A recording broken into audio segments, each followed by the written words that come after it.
Mical Teja's songs for Carnival 2024, Runaway and DNA became more than just songs. They became anthems for those of us always yearning for that place called home. But Teja isn't just a voice. As I dug deeper, I discovered a prolific songwriter who wrote hits like Mind My Business for Patrice Roberts and others. I introduced you to the man behind the music, Mical Teja. Oh, that's a big intro. Teja, welcome to the Basia TV Podcast. Thank you for having me. I must say the intro was worth the wait. Listen, you were worth the wait. Teja, let me tell you something. I cannot wait. There's so many people who know you, the man performing on stage, and know the music, but they don't know the man behind the music. And welcome to the Basia TV Podcast and platform and all things Basia TV. It's an honor to have you. As you know, we're all the way in Atlanta, Georgia, and we try to catch up with you for Carnival, Trinidad Carnival 2025. But when you are doing as well as you are. Yeah, Carnival tends to be a very hectic period, so whatever time we have is basically to perform and rest. Yeah, I don't think you got to rest. I saw you in every party. Don't let me start to list the parties I went to and you were everywhere. Yeah, boy. That's a blessing. All praise to the Most High. And you deserve it. As we said earlier, I'm not complaining, I'm explaining. I love that. You like that? Take that. But I tell my family all the time, I say, listen, I'm not complaining, I explaining because I don't want God to think I'm being ungrateful because we are so blessed. Yeah. Let's get into it. As I said to you, I am starstruck and I want to explain what that means because not many people over the years who've been following Basia TV has heard me say I'm starstruck. So I want to be very, very clear. Yes, you look too bad at everything, and but it's not a physical kind of starry-eyed kind of compliment. I'm too old for that.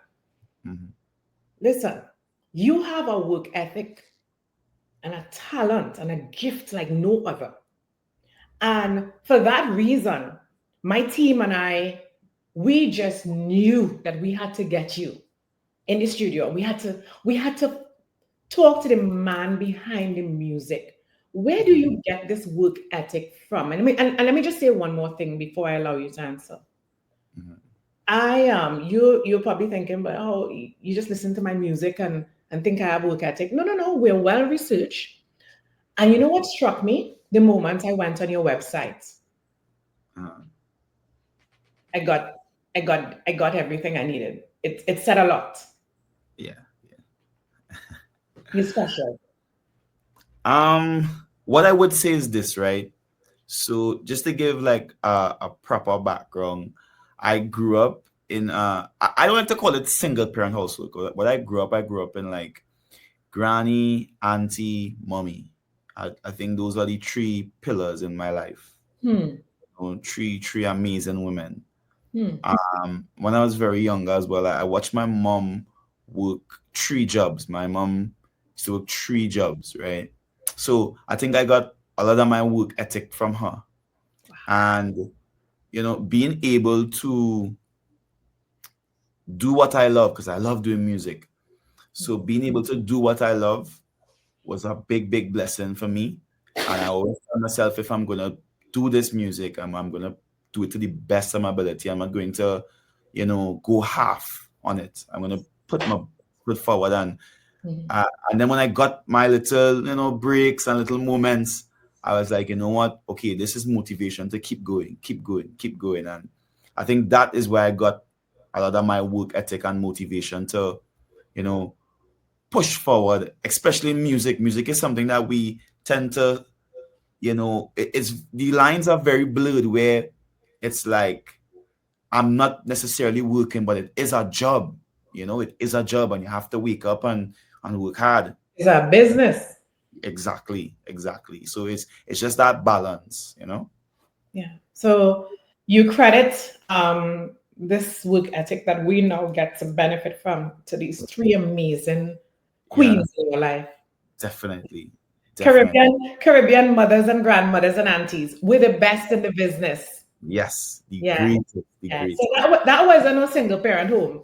That's plenty. That's a Village. village. Yeah, it's a village. My mother have that. My mother always says that because my mom, she migrated to the States when I was like early teenage years. Mm-hmm.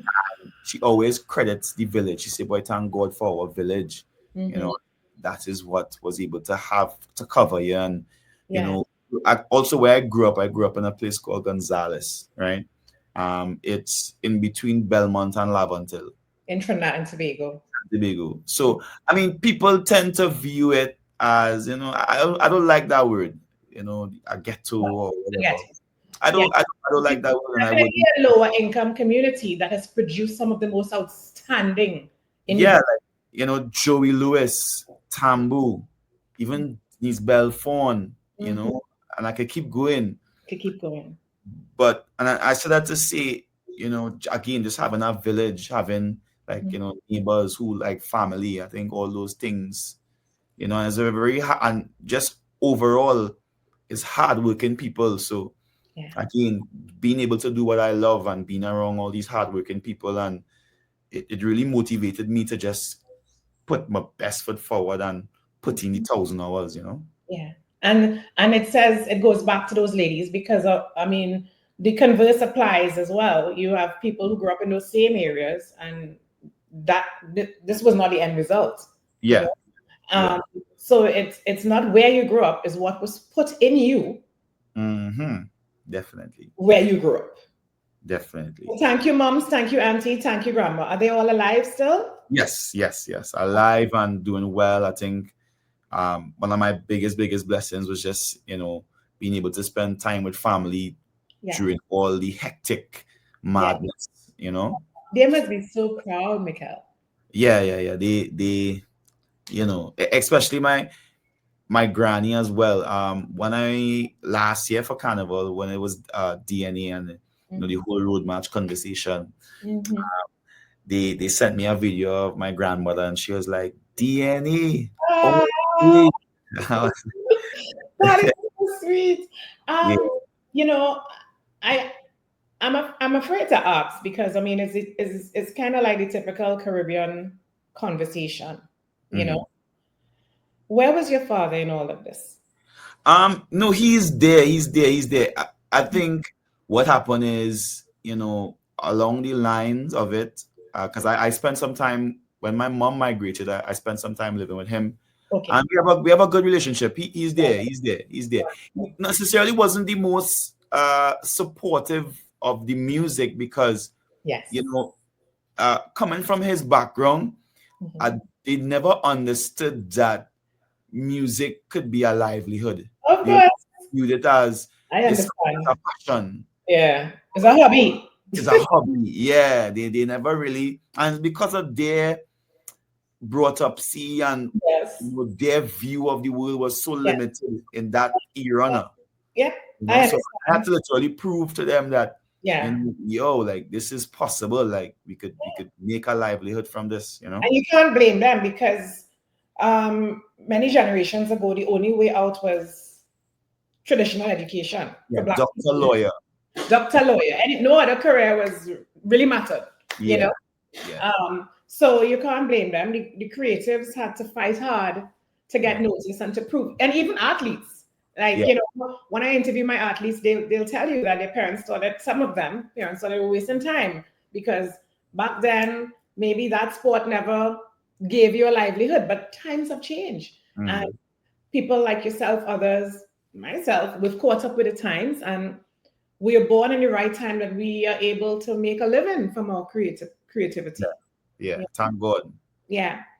Let's talk about the what I believe are the two sounds that put Mical Teja on the map. And let me ask you something. Am I pronouncing your name correctly, Teja? Yeah. Actually, perfect. Actually, Thank you. yes, Thank you. yes, yes. I feel so good, you know. But can I tell you something? I have a Tell me. confession to make. I realized that people were mispronouncing your name. I've been saying Teja, you know, Trinidadians could mash up your name, right? Yeah, Yeah. yeah. Well, I don't ever go against it. For me, it's like, you know, once you don't like Teja, I'll take it. But Mhm, anything outside of that, I'll be like, oh God, please, mhm. please, please. Well, I feel that in that song you sang this year, Teja never again. I can't sing it. Right. I That say that was your hint to us. yes. You Yes. see, the souls connected. I Yes. said, this man trying to tell us how to pronounce the name. So I use the pronunciation from there. Yes. That's exactly, and that's why People must mispronounce his name. the team and I was debating it, and I told them, I said, let's put it there because people They don't know how to pronounce names. pronounce the name. So, ladies and gentlemen, Mical Teja Yeah. is his name, not Mical Teja. But I don't go against it. I wouldn't do once that. they once they could spell the name right on the check, That is important. correct, And on the flyers, on the flyers. please. Man, you are such a boss. I want to go through your repertoire, Uh-huh. right?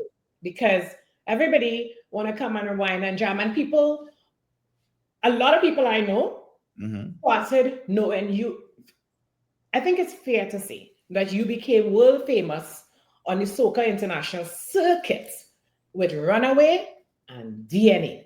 Full stop. Yeah, definitely. For those of us who knew you out of Trinidad and Tobago, you know the song the year before, but that the game changed. Yeah, You didn't definitely. even give us one; you gave us two. You wanted to show us that hey, take me seriously. Definitely. I mean, for the past 3 years, I've given like, especially this year, I was able to do a bit more. So Mhm. for me, it's always every year growth. So it's Yeah, about giving them more. So the year before would have been Hall of Fame and Mass, yeah, and and then I love those. But Runaway. the world And still did not yeah, grasp the yeah. magnitude of your talent until, you know, I want to tell you about my experience with Runaway, Mhm. right? Before we get into your repertoire. I I have a very bad relationship with winter. And that's put it mildly. Everybody, all West Indians. All West Indians. Yeah. And I'm like, and I'm sitting in my office on my soca playlist and I'm hearing this song. I say, wait, no. But I heard that song first, Runaway. Mhm. And I'm like, hold on, who's this? I didn't hear DNA as yet, huh? And this is not a joke. If you go back to my reels from Carnival 2024, it Yeah. was all you know. Honored, honored. Yeah. But what was special, Mikel, is the psychology of the mind that you tapped into. When I tell you we were in pain, that I remember that week that I left to come home, my family and I, winter was brutal. It was like, and this Georgia, we're not accustomed to bad winter, but it's just getting worse. And it was like 13 or 14 degrees that day. And all I'm hearing is Runaway in my playlist. And I have to thank you for that on behalf of me and my entire family, extended family, relatives, and everybody Mhm. who just during winter time, we're just glad we have Carnival to run away to. And you tapped into the psychology, the nostalgia with DNA and everything of the mind. You've given us an everlasting anthem for Well, Carnival. it's funny enough that you said that, right? Because what happened is again, my mom lives in the States. Mm-hmm. So with that, it's something that, she will talk about. She'll talk about, boy, I can't come home for carnival, missing it like that. And it was Yes. just tapping into that. And then also spending so much time in New York that year in particular. I remember we went to this event, boy, and they played the original explainer. Yes. The I was gonna original ask you about that parallel. Yeah. Mhm. and the emotion that I felt just being at that event from, the Caribbean diaspora in New York was so like just heartwarming. And I was like, if there's any way I could kind of build on this story, because he's talking about him. But whatever happened to Lauren? So Yeah. basically continuing the story, but the story is basically a spin-off from, conversations I having with my mom, because she literally felt that way. It's like, so cool, I want to come home, you Yeah. know? It's amazing because I was having the same discussion with one of my producers. I said when we were doing the research for this interview, and I said, and you just said it. I said, he didn't even take explain a song. He took us back, and this is what is prolific about you as an artist. You took Mhm. us back to a time that all of us remember from our childhood and our early lives, where he talked about Lauren, no cry, I'm leaving. He talked about he was leaving. Yeah, yeah, And you now, with your prolific writing skills and whatever you have going on in that amazing brain of yours, decided to say, but what about Lauren? Lauren is in our party too. yeah, exactly, And that is so dope. exactly. And just to expand on that a little bit more, Yeah. to see not just the diaspora, but even home here now. Oh, Because there is a line in this song where I said, she come out for a good time, say a prayer and she outside, mm, because the season comes so fast. mm. Just Sing, also sing. giving thanks now. Like she also aware and giving thanks, and it's because the season come and go so fast, and she back outside in the cold again. She wanna come back home, and I think Mm. a lot of the diaspora just it's so crazy that they go abroad, but just being abroad makes them truly, truly embody what it is to be Caribbean now, and they want to come back home. You're thinking you're leaving home and I ain't have time for them and I move on, but it's like you can't really cut that navel string. No. Nobody, not even the great explainer, has been able to capture the nostalgia the way you did in your writing. I'm Again, telling you, 'cause I'm one of them living abroad and I had to come home. I must have a play. I taken a runaway. yeah, Like that will be the song every year. You're blessed. definitely. I always get mentions, especially around after Christmas, around Christmas time, yeah. Let's talk about DNA. Uh-huh. DNA was really a really emotional song for me. Tell me. It started off as a joke.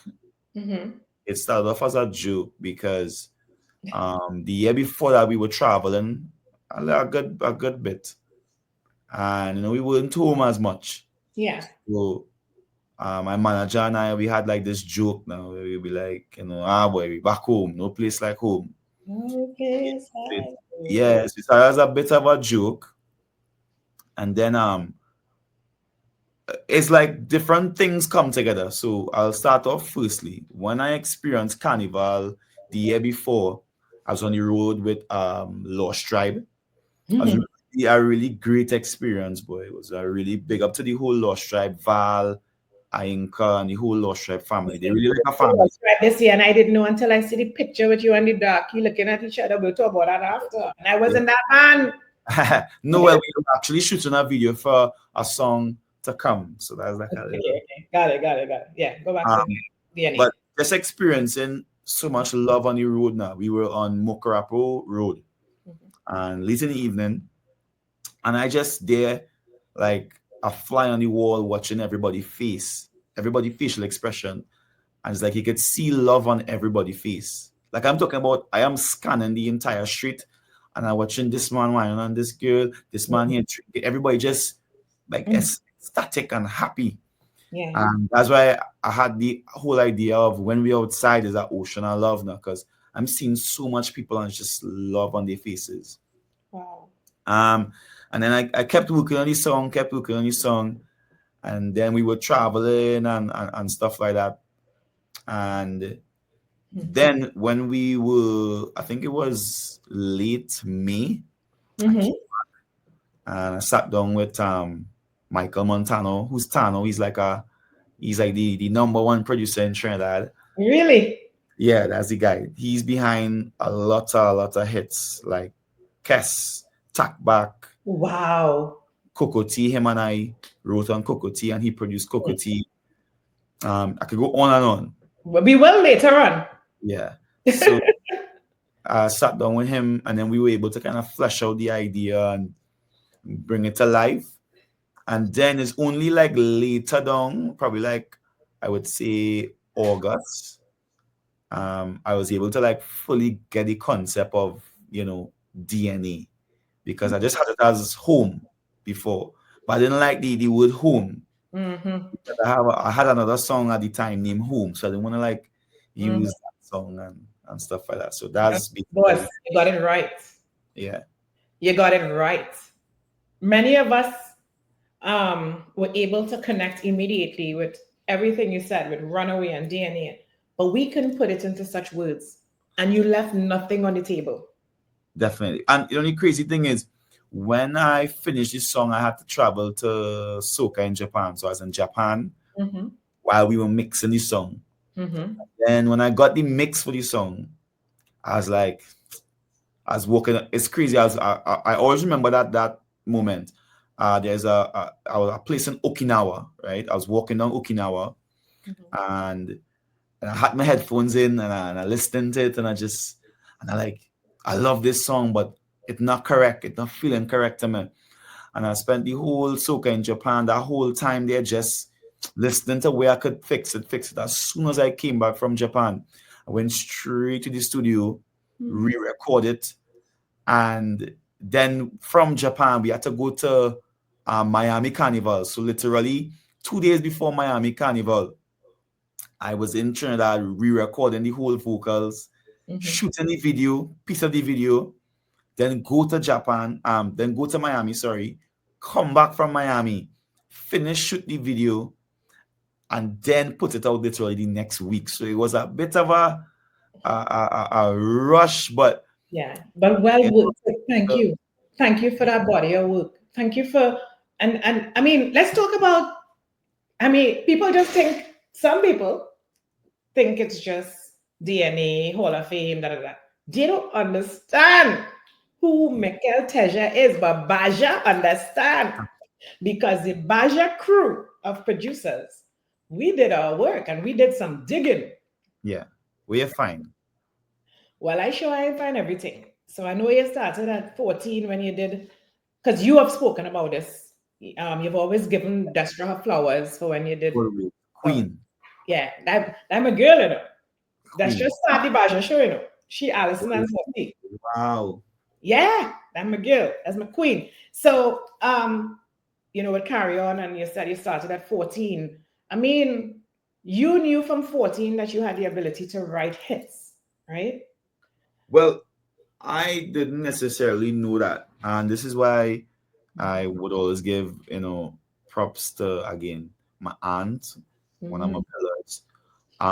So I was working high-low, which is Massey at the time. Yes. Well, it was high-low at the time, it's Massey now. Yeah. Sorry, which was high-low at the time, Massey now. Yeah.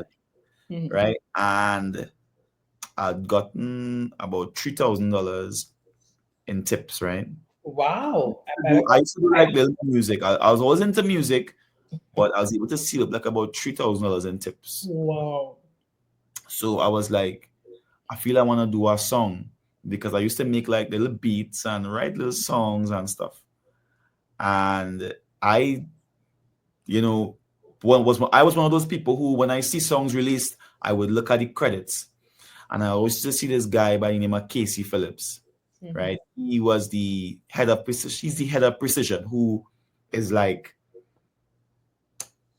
basically the guy with the most hits, like Marshall. When you talk Marshall Montano, you have to mention Precision Productions. This is Mr. Fett, Vibes Cadon, Like a Boss, Ministry of Road. Yeah. You know. But let's come back to talk about you. Yeah, right. But just saying to say, I message him on Facebook, and I say, but this man gonna really respond to me, but I'm gonna shoot my shot. So I messaged him. He actually responded. So I was like, hey, bro, would love to do some work out this song here. If I would like it to record it, mix something or whatever. And he was like, okay, but here I am thinking I'm going to meet him. I didn't know he had an engineer in the studio. So he basically, ran the studio to me and allowed the engineer, who was Ashwin C. Guban at the time. So went down there with my aunt, because I was very underage. I didn't know I was going in Palmis. I never been to Palmis before. Okay. So travel with me. So we went straight down to South. The studio, record it, do all the song, finish the song now. When we finish the song, he is to walk in, and he greeted everybody, hi, whatever. He listens to the song now, and he is like, yeah, man, the song's good. You ever think about writing for other artists? And I was like, nah, not really my vibes. I'm more trying to this and stuff. And my aunt, while I am getting that, saying that out loud, my aunt is like, hush. You write for other artists. And yeah, he then was like, okay, cool, but I'll take your email, whatever. And then he sent me a couple beats. And of course, everything I wrote like about 3 songs. And I was like, yeah, this for Marshall. Yeah, this for Marshall. Because of course, every songwriter at that time wanted to write for Marshall. For Marshall Montana. Like, that's the guy. And never worked that way. Until I wrote like the 3rd or 4th song. And I was just like, I just wrote it. And I was like, yo, this have something. And then again, all this time I'm in Trinity Mocha. So I'm like about 13, 14. So this is the high school you went to in Trinidad. Yeah. Right. And I am there in the library waiting for the email. So when I got the email from him, when I see Destra carry on tests, okay, listen to it. And I was like, yo, Destra, wait. And that's when it started to go from there. And then it was Destra, then Blacks, and then it kept going on and on. Iowa. And Iowa, Olatunji, Nyla Blackman, Patrice. It kept going from Marshall, there. Eventually, you get him. Yeah, eventually. Eventually, Now you're there, and now you're there. Yeah. And that's a big lesson, A big lesson. No, but so I heard through the grapevines that some artists didn't really take your writing seriously. Some people rejected your songs. Is that definitely. I mean, how did that make you feel? Is that the reason you decided that you were going to jump into the ring, because you were in the background all along writing all these big hits? No. What really made me, one, I always wanted to be an artist, but I just felt at that time in my life, I felt like I knew I wasn't ready. I wouldn't say I felt like, I just knew I wasn't ready. Yeah. And anything I do, I want to do 100. So I felt like if I jumped into being an artist, I wouldn't be able to do it 100%. Yeah. And I would say that writing for other artists and then seeing, okay, if I write this song for this person, and I just find the execution wasn't the way I would want it to be or how I would execute it. And that was the first step. The first step was, I just find this man and execute the song the way I would want it to be executed, boy. I feel I want to try my hand. Try it. And, a little small vibes, as we just say, a little small thing. No small thing, of course. And I just kept releasing. Even when I was writing for the artist, I kept releasing music for myself. And eventually I was able to, go out there. And then the next thing to that, I think a lot of younger artists um tend to look past now. I think you have to go through that phase where you're performing and people are watching you like, who is this guy? What is he doing? Come off the stage. Like I went through that phase. I was singing everywhere. I did a whole carnival season performing in every ice slam. And Yeah. I'm opening the show and they're giving me like 3 minutes. Oh. And I'm just performing. And no, but that's what helped me to grow and get the confidence to perform on stage because And now you're everywhere. yeah, because I mean to reach to the big stages, you have to be willing to, make those gradual steps now. Yeah. And I say that to say those are the things that pushed me to, be more on the forefront as an artist. I think I wanted my music to represent. I wanted at least songs that I felt represented me.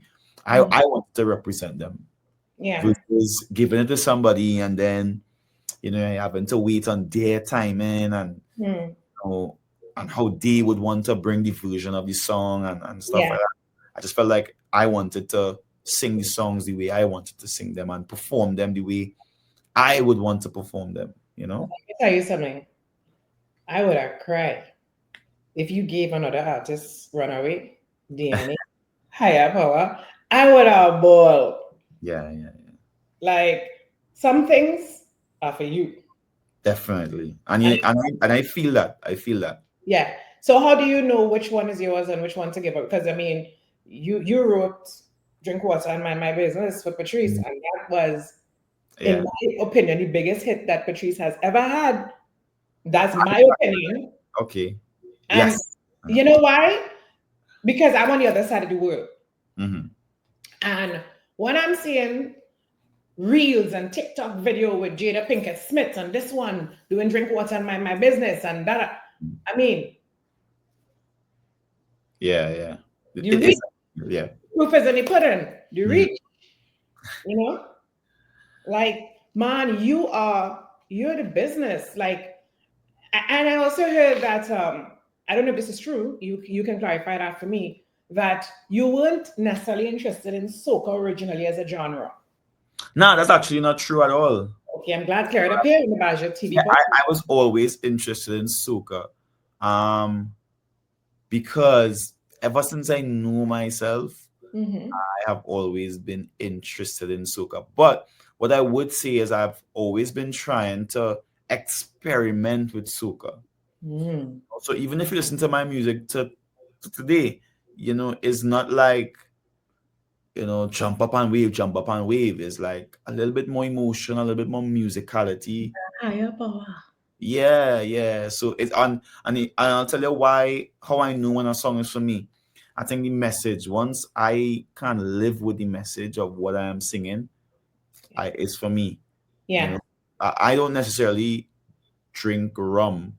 I'm not really a drinker, but I could write a rum song. Yeah, you can't sing a drink rum song. Yeah, that's not really the message that I would push personally. But if I wrote this song like Wadix Beat Rum Bad, wrote and produced that song, but I am not necessarily a drinker. So to go out there and sell this song on stage and sell this whole image of something, I am not. Yeah. So that's how I know when a song is for me. Like I believe in a higher power. Freedom is in my DNA. I need a little runaway. Those things are things that I could, Your soul person, and as I said, my soul connected, and not just mine, and many people in this world. I mean, people who are soul people would get you immediately based on the songs that you deliver. Yeah. Let's talk about Higher Power. And before I go into Higher Power, which I mean, congrats on that. That was a big song this carnival as well. Thank you. It is the correlation, I don't know, I want a better word. I'm lost for words at this time, but the similarities between you and the great David Rudder is mind-blowing. How do you feel about being compared to Rudder? I mean, that's a big honor, to be honest. That's a big honor because he is somebody I definitely look up to and I view him as a hero. I think his music, to be able to have music that spans almost 3 generations is something I aspire to do, you know. Yeah. So definitely, that's a big blessing to me. Yeah. Yeah. I mean, for those of us who were also in Rudder's time, and it's like we're seeing you have this exceptional ability to bring the past and make it present. Is Yeah. Well, to me, right, I would say COVID was a great reset. I was able to take a lot of time during COVID and go through a lot of our archives. So mm, a lot of time listening to, and these are my top three, yeah. in no particular order. Mhm. Um, Baron, The Mighty Shadow, and David Rudder. Those three are Really? I So really those dive in. are your creative inspirations in terms of soca Yeah, artists. yeah. Those are the artists that I really look up to, and I put them on that pedestal because of their music and the way they would tell a story and the melodies and just how their music were able to last through a lifetime because of what they were talking about now. Yeah. So that was what I was able to do during COVID. Really dive into the music, Yeah. really experience that. Yo, we have a lot of amazing stuff, and I think as youths that don't know because we're not as educated on the past. You know, there isn't stuff that is being taught in schools. There isn't anybody telling us. So you have to like actively research and go out there and find it for yourself. And that's what I was able to do. And I felt like I don't want to hoard this. I want to find a That's way to what you are doing, Michael. yeah, And thank bring, you for bring the foundation and the roots of what we are, bring it forward in a yeah. modern way, of course, because there are little children who don't know about explainer Lauren, but Mhm. Runaway and that now is how they That's a bridge. new version of that. Yeah, Yeah. that's how they bridge. So now they would, because Mhm. their mother now is like two different generations conversating. So Yeah. when the younger generation, which is my generation, hear Runaway, be like Yeah. it's real bad, and then your mother would be like, but you know where that from? And Yeah. that's the conversation here. That's the bridge of the different generations coming together now. And I think just doing it within music for me is one step, and then you see different things start to trickle along and that communication happening. It's so funny you say that because that's like the conversation I'll have with my 21-year-old son. I was like, you know where that song come from? That's Yeah. literally what it because he's essentially American, even though he's Trinidadian, he's American. So he wouldn't know anything about that. But he knows about you. And you are the guy that is that guy for him. You know Yeah. what I mean? So um I heard well again anybody who listens to any of your songs for the first time prior to 2025 Mhm. would hear the spiritual rhythm of your music as well, you know. Mhm. But in more recently with higher power and coupled with like the video for higher power, then I saw a hint of I don't know how to I don't want to put anything you do in a box, but there was a spiritual element to it, and I Mhm. wondered if you know about your spirituality or your religious beliefs, because some Trinidadians would liken it to the Baptist religion, or others internationally would call it something else. Is there a religious component, a personal bias, a personal experience, rather, Mhm. for want of a better word, for you with religion or spirituality that you then bring to the music, particularly with the song Higher Power? So naturally, I always say I am not a religious person, but I'm a very spiritual person. Right. I think to be honest, I believe that just the whole word of religion is a kind of segregating thing because Mhm. again, we all believe in God, we all believe in a higher power. Yeah. You know, whether it is Allah, Jesus Christ, So Mother that's Lakshmi, I'm whoever, with you.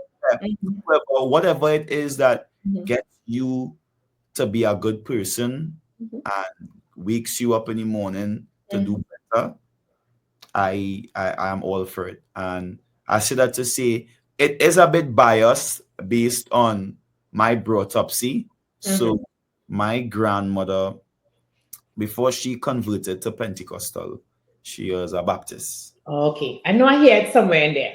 So that's one. So we kind of grew up around it. Yeah. And of course, Best Village. Every year we do Best Village. And then also like where my house is in Gonzales, literally a stone throw away is a Baptist church. Right.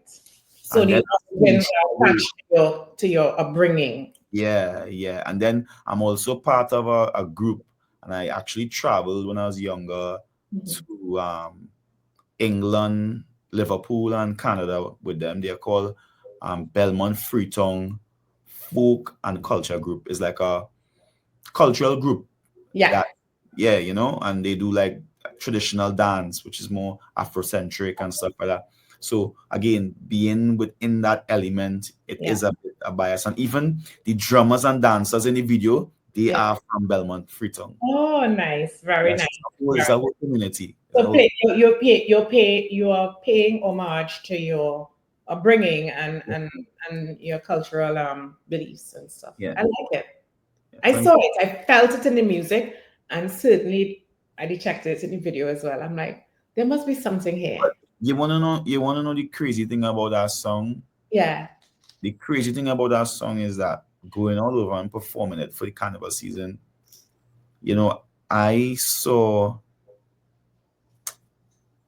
people of East Indian descent appreciate this song a bit more than people of African descent, which was like so.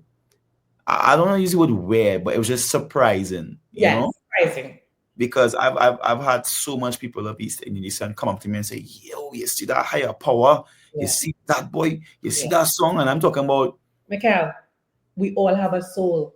Yeah, and that's why I said, and that's why I made this song in a way where I'm not, even if it's more Afrocentric, what I'm talking about has nothing to do with religion. Okay. I didn't get that. Your spirituality and what you connect to a higher power. And I love how, at the end of the day, whether you choose to be Roman Catholic, Pentecost, whatever you choose to call yourself, because we're all the same thing. So whatever box you choose to put yourself in, we're all under a higher power. Definitely. So that's amazing. What do you see yourself in 5 years? I see myself. It's so much different things. So one, of course, growing, being a bit more forward in the music, but I also see myself doing more outside of music. Like, I think there are so much people in need now. Yeah. And I want to find a way within the next 5 years to take what I'm doing in music, take what I've done in music, and try to help people in the real world. I mean, I'm kind of doing it already, but on a larger scale. Yeah. I think there are so much people in need, and we have to find ways. We can't just sing music and perform. And I think people give us so much love, and because of people, we're able to, pay our bills and afford a particular comfort of lifestyle. So I think with that, we have to find ways of giving back and doing more for people. So for me, that's something I see in the next 5 years for sure. Yeah. What about the love life? Yeah, man. I mean, any special lady? Any kids? No kids. No kids. They're expensive. Very. So another person who I would say is like a big pillar in my life, right? He's not here with me, my uncle. Right. And I lived in South Africa for almost a year with him. What part of South Africa? Johannesburg. Okay, I've been to South Africa. I love it. Yeah. Really nice place. Beautiful place. But I like Cape Town more than Joburg. I understand. Yeah, Cape Town is really more warmer, nicer. The beach. Yeah. It's more that. It's more that. Cape Town and Durban, and a lot of people more prefer Durban. Yeah. But I say that to say, he's like a hero to me. He was one of the people that believed in me to be an artist. So before, when I was writing, I remember I was in South Africa and I was recording a demo to send off again to Marshall. Be a Marshall song. Yeah. And he heard me recording it, and he was like, he used to call me Bigger. He used to say, Bigger, you have to start to sing your songs, boy. Mm. A voice, sing your songs. So he was the first person to really push that artist, like be an artist. Yeah. And he's somebody I truly, truly look up to, like look up to him like immensely. Yeah. And when I asked him, like, what are one of the things that you look back on your life and you regret? And he was like, one of my regrets is like, my poor choices in women, and that's something I always Oh. stick with. So that's why I very, very particular. Yeah, very, very particular. Very, very particular. But I think you had, based on where we started this, how we started this interview, you've had 3 amazing examples. Yeah, So that you wouldn't get caught up in this stuff. I think you would know what to look for in a woman definitely, when that time comes. definitely. Because my husband always says to me, it's very difficult to find a woman when the lights are on. Like when you made it, you don't True. know who is who, because now you are the. I mean, I don't want to say you're at the top of your career because you have way further to go, but you're up there. How do you find somebody to love you for you and not for who you are, not for who you appear to be? I guess you just have to figure it out. You never know until you know. Those 3 ladies are alive. They'll help you figure it out. Definitely. Well, they there, no, they there. They always.